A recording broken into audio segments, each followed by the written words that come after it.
So, welcome to the latest episode of the Growth Ripples podcast. Today, it's my pleasure to be joined by Michael Ray.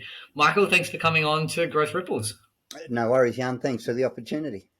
Thank you. And for those of you that don't know Michael, he's actually quite prolific on social media like LinkedIn, and he's been starring in quite a few different interviews across daytime TV, but also a number of podcasts. So it was a pleasure to actually get the chance to meet Michael earlier in the year when I was down in Melbourne. I think in true Melbourne fashion, we had 4 seasons in the day, and we had a nice coffee down, I think, near Collins Street.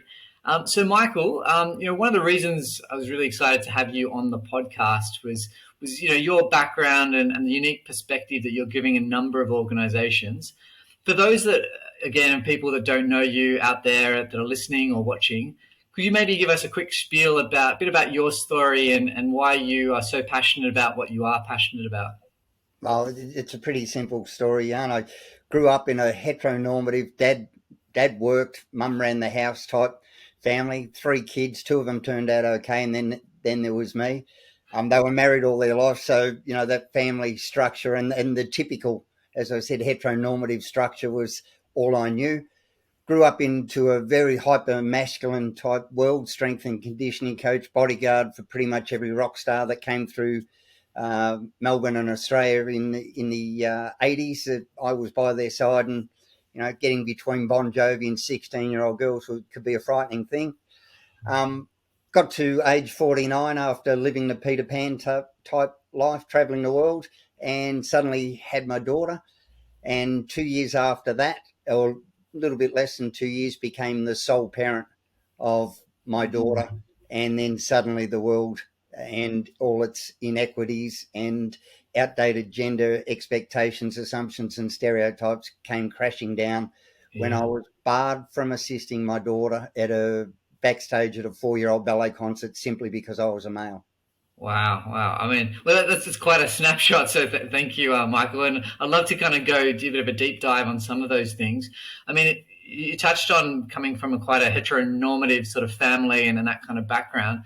So what was that like for you when suddenly you're in this position where I imagine you were the provider, that was your main role as the sort of traditional sort of role. And then you've come into this position of now being the sole parent of your daughter. How was that for you? What sort of challenges did you face just within yourself, forgetting about everyone else for a moment? Oh, Jan, my idea of a good dad was my dad who worked really hard to make sure the family had plenty of resources and opportunities. And it's only now that I'm a dad that I look back and realize what he actually sacrificed and what he missed, because I don't miss that with my daughter. I get those wonderfuls. I've been at every first day of school. I've been at every school concert. I've been at, I've sat by her bedside when she's been sick, but none of that was easy as a male. Workplaces, especially the male dominated ones, and especially the ones where I came from, where, an AFL strength and conditioning coach, I can't be at training because my daughter's sick. You're kidding. Can't your wife, your mum, does she have an auntie? All of those standard questions that get asked.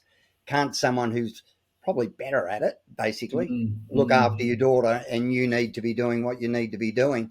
So, that realization, a lot of the lessons that my dad taught me have just sort of clicked in now. And it's like, I wish I could have those conversations of gratitude and that with my dad now that he's no longer here, and say, it all makes sense now. Well, I guess your dad was growing up in the time that he was in, and that's what was expected. Like I look at my grandfather, and he's also passed, and in terms of the kind of dad he was to my dad, and also the dad that my dad was an improvement, and hopefully I'm an improvement from there. And I think we try to give, don't we? We try to give our kids what we didn't have in many ways. Yeah, Is that 100%. sort of been a guiding light for you as well? Yeah, and it's also too, I'm pretty self-centered, and seriously, when I say this to guys, look, get involved. It's the most fun I've ever had. I'm not saying it's going to be the same for you, but I understand, there's nothing wrong with finding great satisfaction, fulfillment, and reward in your career. But if you're sacrificing some of your connection and time with your children for that career thinking to provide resources is the idea of a good dad. Mm. You're kidding yourself. Your children's outcomes will be vastly improved in so many important areas for a better connection. So if you were to turn down some of those opportunities that would widen the divide between the time you want to spend with your child and the time you are, for a little Mm. less income, your children's outcomes will be better. So, you know, we've been sold a bit of a furphy about what a good dad is. Oh, 100%. I mean, this whole idea that, our main role is to provide, I think, you really touch right on the nail there, around, if we're actually spending time with the people we care about, with our kids. And the way I try to think about it is if I'm on my deathbed, I'm not going to be regretting spending time with my children growing up. I'm sure going to regret spending more time in the office, so I can bet you. 100%, Jana. That's one of the most common refrains when you look back on end of life discussions.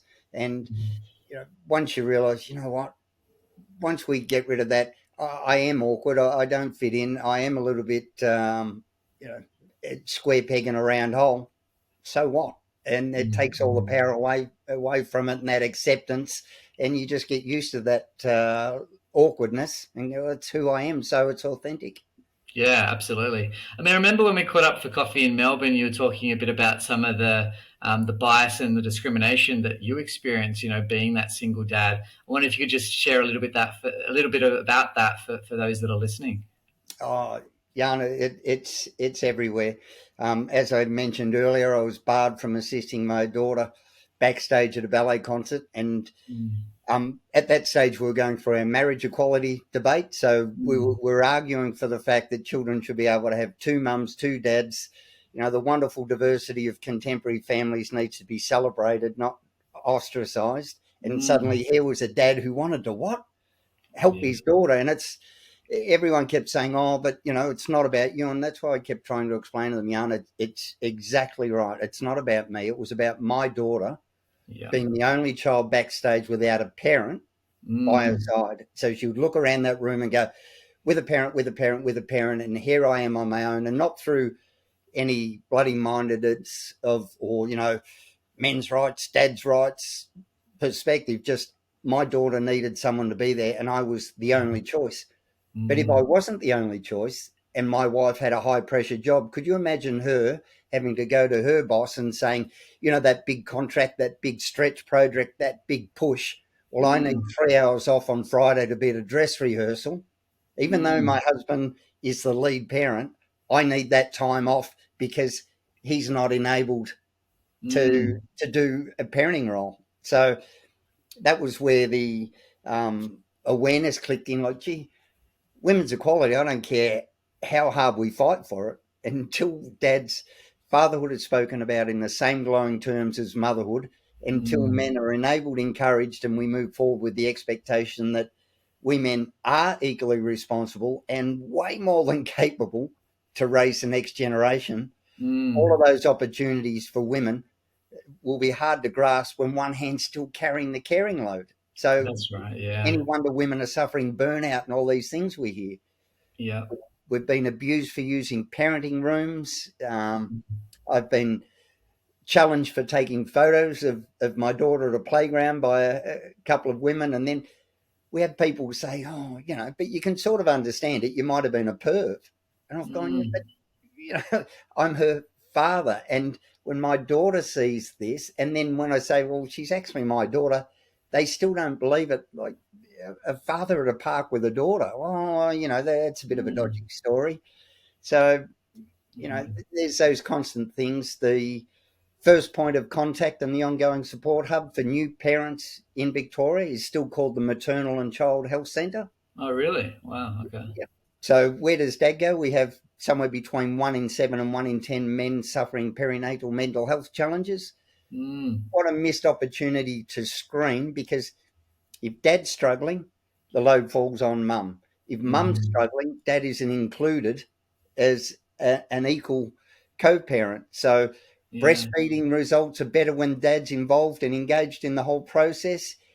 There's nothing that isn't helped by promoting fatherhood that doesn't Mm. promote motherhood and families, regardless of their structure, location, whether they're cohabitating, whether separated. The thing that makes a successful family is the quality of the relationships within that family, not the gender, none of that stuff. Yeah, I think that's spot on. I really like that message around it's if we want truly equity and we like equity of opportunity, equity of employment, equity of pay, but also equality, it needs to be on all sides and for everybody. Like you just said, whether it's same sex couples with children, whether it's single dads, single mums, whether it's the nuclear family, the old classic, it doesn't matter. But as long as we've got that equity and equality for all, that's how we're going to achieve it. And I think we talked about, again, thinking back to our coffee in Melbourne, I remember us talking about the uptake in organizations of paternity leave or, parental leave for dads.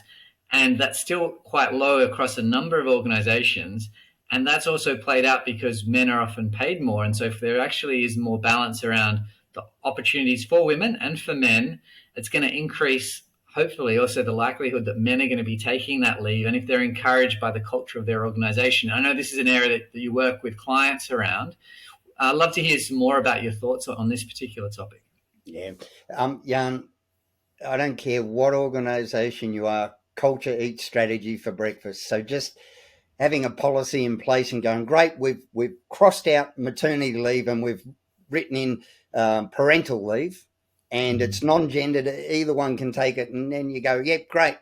And then Tom puts his hand up and says, oh, I will be taking my leave. And then the questions start with the leading question. I'm like, well, how long? Really? Mm, The full amount? Or, well, and you just get that hesitation. And then, mm, we've got the cultural expectations where the Workplace Gender Equity Agency in Australia reports that there are 70% of Australian workplaces now have a formal policy for flexible work in their organisations, but less mm, than 2% have set targets for men's engagement in it. mm, So all of those basically offensive lazy dad tropes, Homer Simpson, when you look at the media depictions of dads, they're just terrible. Apart from Bluey, I cannot mm, think of one respectful contemporary fatherhood depiction in media. So mm. it doesn't give organisations the imperative to, well, men just don't want to do it. Well, we do, but we're worried if we put our hand up and say Yeah, we do want to do it, then we get yeah, the yeah. full 6 weeks, the full 4 months, like, oh, but it's going to make it hard. But if mum does it, and what we Mm, have is the dichotomy of workplaces. A lot of them do it in a come from a well-meaning place, but what they do is, look, she's just had a bub, so we'll take some of the responsibilities off her. We won't offer this to her, so they may not have the overt discussion about it. But look, she's just had a kid. Let's let her mm, look after a kid. But then on the other end of the spectrum, you've got, well, he's just had a kid.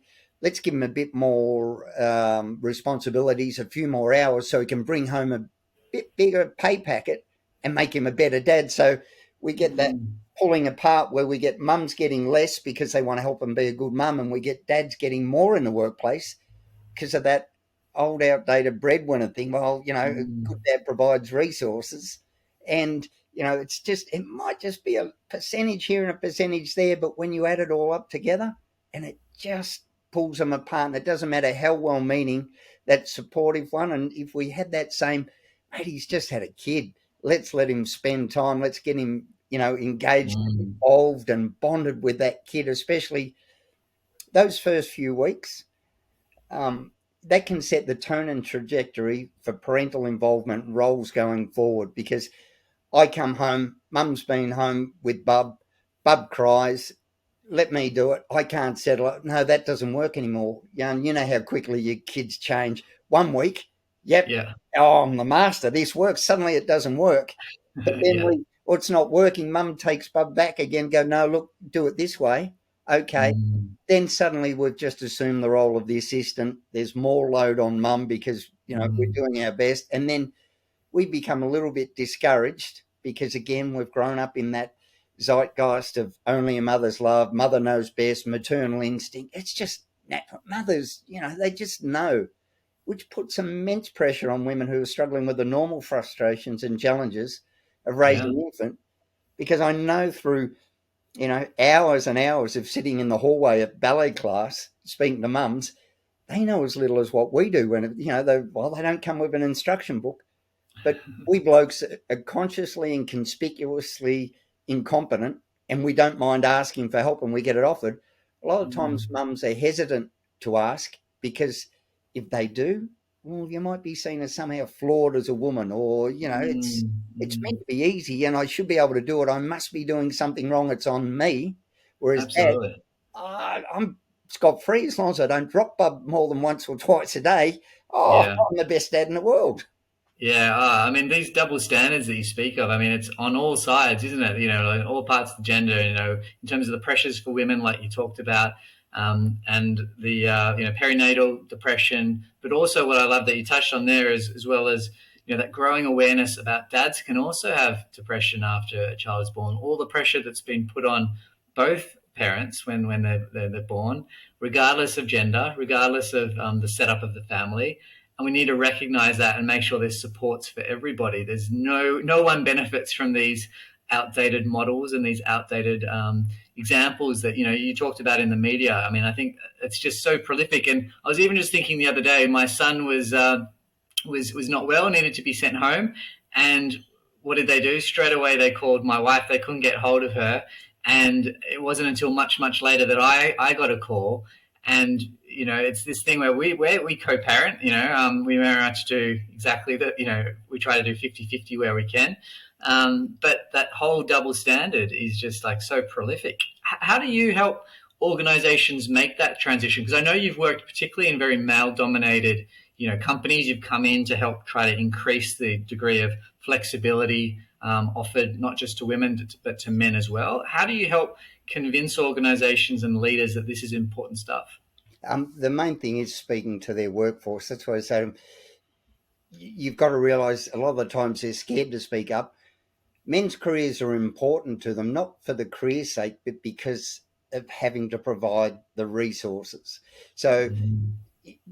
the average pay is normally around 2,400 for a male in Australia, and it's about 1,800 for a full-time female. And we know averages don't mean a lot because the average Australian has one breast and one testicle, and yet I've never met one.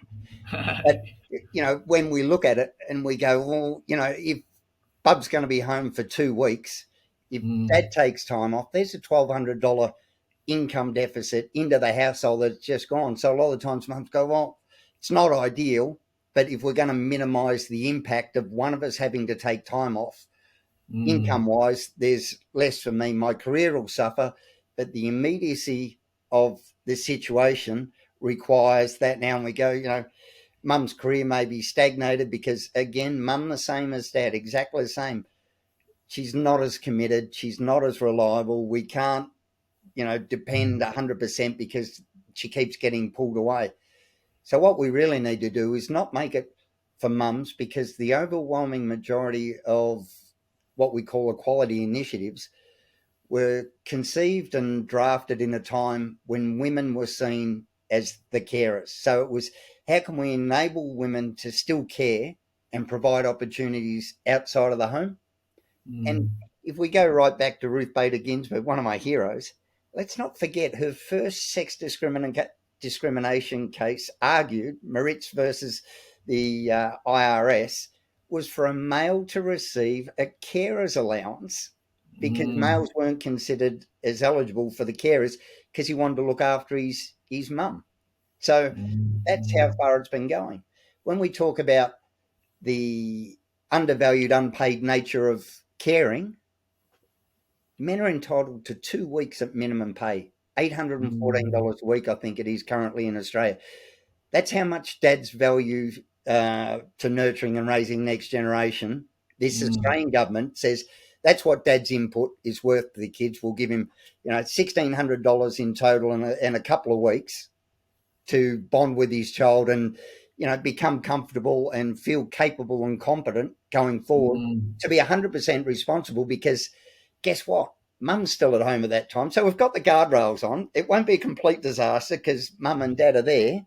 mm, um, mm. that's how much. And until we get rid of that parental value gap, we're never going to get rid of the gender pay gap until dads are seen as just as capable.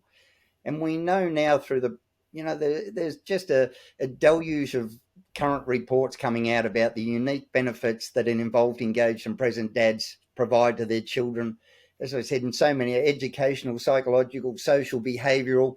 A 16-year-old daughter with a great relationship with her dad has a better mental health at 30 years old. And there's just Mm, so much of it now that's coming out. It's called the fatherhood effect. And if anyone's listening, just Google it and look at it.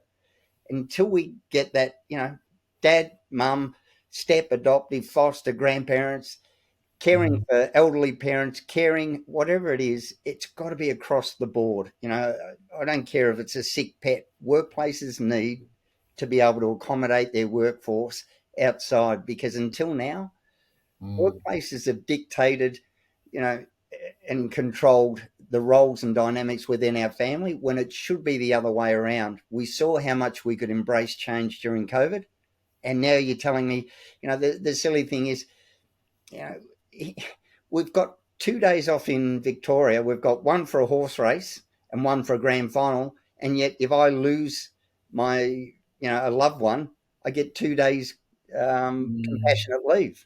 You're kidding? So, you know, we just need to have a good hard look and see where we're genuinely looking to be empathetic and caring and supportive. Absolutely. I mean, you're preaching to the choir here, Mike, particularly around this whole idea that organizations need to be catering for people. At the end of the day, there are no organizations if there are no people. So, definitely music to my ears around what you're saying. I think, Michael, we could probably spend hours talking about some of these topics, and I'd love to have you on the podcast again in the future. But I just wanted to thank you again for coming on and wish you and your family all the best. And yeah, again, congratulations on getting married recently as well.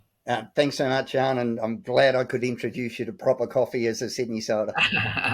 Thanks, Michael. Chat with you soon. Bye bye. Bye.